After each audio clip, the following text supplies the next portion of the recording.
Good morning, good afternoon, good evening, whatever time zone you're in. I'm just happy that you are joining Mrs. Emmanuel for math. All right, for math, or AKA Teacher Regina. Let's do this math. First of all, what is the objective? We what? We will use data from a graph to determine the rate of change or slope and y-intercept in mathematical problems. In this lesson, you will have one real world example from the graph. So I didn't want to get all like, oh, this is all about real world. Although it is, it's the skill that you use in the real world. How about that? Okay. What is the process of determining the rate of change in the y-intercept given a graph? You should be able to answer this essential question at the end of this lesson. If you're not, you need to rewind it and put on your thinking cap. Think. Because we know that education is not the learning of facts, but training of the mind to think. Albert Einstein. Yes. So let's do some thinking. Wiggle. Okay, let's do some thinking. All right. I know that you got what? You have something to write with. Okay? Or some of you be like, well, right, because it could be a stylus. Okay, I got my Apple Pen. Why do I have my Apple Pen? Because I have my iPad to write on. So grab something to write with. Whether you grab a journal or your notebook or your laptop or what have you to take some notes. Okay?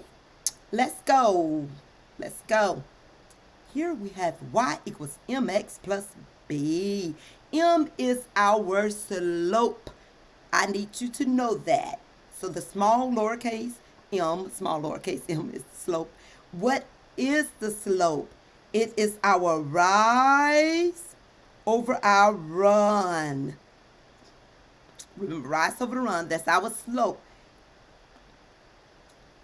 The changes of the y value and the changes of the x value. So rise, when we refer to rise, the vertical change, that is our change of y. When we refer to the run, that's our horizontal change. That is the changes of the x values. Okay. Moving right along. And I will write the word change for you so you know that delta sign, it looked like a triangle. That's delta mean change. Here we have the slope formula y sub 2 minus y sub 1. You may say, where do you get that from? The points off of the coordinate plane, off of the line.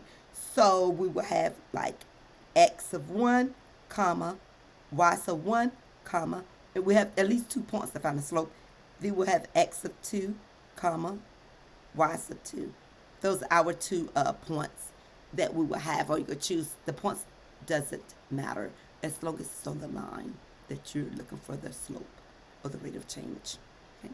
And this formula, pause, this formula here is on the 8th grade formula chart for math in the state of Texas, as well as Algebra 1. The y-intercept, that small letter b here, this represents our y-intercept. It is the initial start, the starting point, or where it crosses the y-axis. In real world, we'll say it's the initial start. For instance, what do you have in your bank account before you make more deposits? Or what is in your bank account before you start paying your bills? All right. What do we call this formula? Y equals mx plus b. What? Yes. Slope-intercept form. That is it. That is exactly what we call this formula. Slope-intercept form. All right. First example. Example 1. I have this graph of quadrant 1. And you see this linear function. And when I say that I have this graph, I'm actually talking about the line itself is the graph. The graph is on the coordinate plane. Okay. So I just thought I would point that out to you. I usually rewrite the slope-intercept formula each time I am rewriting or writing the equation of a line. Okay? And I am writing the slope formula. I would not do that all the time, just letting you know. So let's get started with this. I'm going to start off with plotting the points. And what did I just form?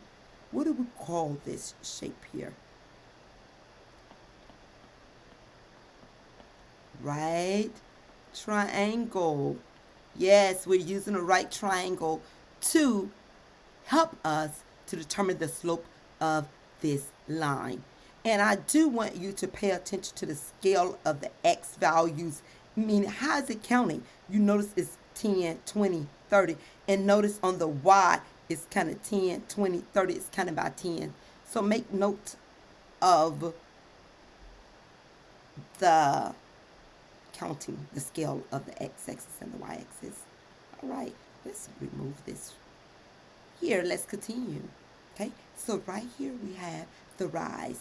1, 2, 3. Okay, there was 3 hops. And I'm connecting the 2 points that's on that graph. And here again. 1, 2, 3. Now, is it really 3? No, it's not. Thank you. That's not really 3, because what am I counting by? There you go. So it's 10, 20, 30. Right. So that's 30. 10, 20, 30. There you go. Yes. You're getting it. So now remember that. What's 30 divided by 30? Right. 1. Very good. All right. Pause here. So notice that our slope is y equals mx. So the slope is m. So here I input the slope as the coefficient of x. Because it is. How about that? Okay, next. We have the y-intercept, which is 20. The y-intercept is where this line intersect the y-axis here. So make sure you look closely to determine the y-intercept or identify it. Okay, so now we have y equals 1x plus 20. Continue. Let's simplify that. 1 times x is x plus 20. So our equation for this line is y equals x plus 20. Yes, very good. Example 2. Oh, real world. We have a real world problem. And you're like, how do you know? Bike ride, people. Hello. Bike ride. The x-axis, the values on the x-axis represent time, and the unit is minute, okay, for our time. On the y-axis is the distance from the recreation center. The unit is miles. So let's do this. So let's find out how many miles per minute we are away from the recreation center. Hold up. Now, 28. How did I get 28? Yes. There you go. It's skip counting by 4. So it's 4, 8, 12, 16, 20, 24, 28. That's our run. Our rise. Skip count it. What do we skip count about? 1. 1, 2, 3, 4, 5, 6, 7, 8, 9. And we're going down. If you notice from left to right, when you're reading from left to right the graph, you notice that that line is going downhill. So that's going to be a negative slope. So we have -9 for our rise. So we have for the slope -9 over 28. Our y-intercept, it is 9, because that line is right here. It starts at 9. We are 9 miles away from the recreation center.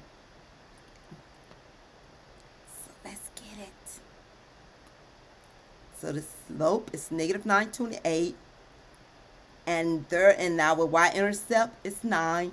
Therefore, our what is our equation? It's y equals negative 928x plus 9, because we are using the slope-intercept form. All we're doing is substituting in for the m, which is our slope, our rate of change, and our y-intercept, where we're starting. Example 3. All right.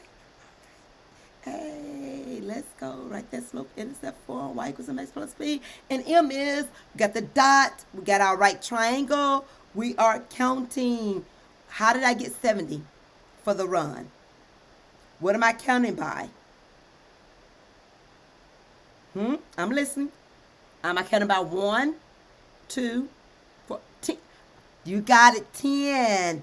Skip counting by 10. We got 70 for the run. Now, what do you think our rise is? Make sure you look at the scale for the y-axis so you can know how you're counting. Okay. So what is that rise? We got the run. 70 as well. So thanks. Let's move on here. 707. That's going to give us 7 over 7, the same number over the same number. The numerator is the same as the denominator. The change of y is the same as the change of x. So 70 over 70 gives us, there you go. I know number 1. Get it. What? 1. And our y-intercept, where does it cross the y-axis?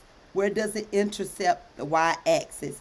Yes, if you extend that line, it does go through negative 100.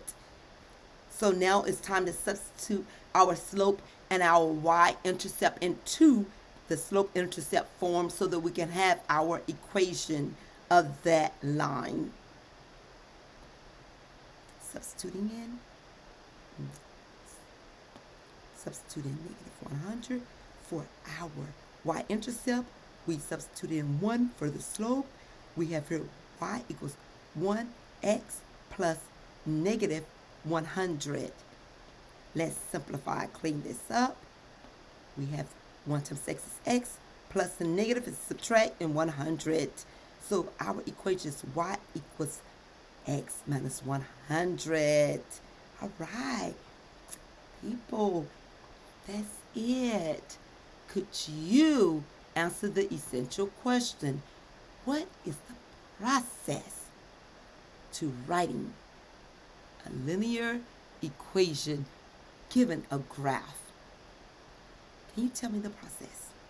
What are you going to find first? Do you have to find the slope first? Could you identify the y-intercept first? Does it matter which one you first? Do you need both? Absolutely, you need both. Look, that's called thinking. When you say, do I have to? Should I find the slope first? Should I find the y-intercept first? Does it matter? Okay. No, it doesn't matter. What matters is that you identify the slope and the y-intercept. Okay? And there's other ways you can do what I just did, but I'm going to let you think about it. Thanks for thinking. Thanks for thinking. Thanks so much for joining me with another math lesson. Guys, remember to think. Education is not the learning of facts, but training of the mind to think. Are there other ways to write linear equation, give it a graph? Absolutely, yes. Could you find another way and share it with your parents or your friends or someone? Share it on social media, because remember, it's all about thinking. I really appreciate you for being a thinker. Have a great day. Bye-bye.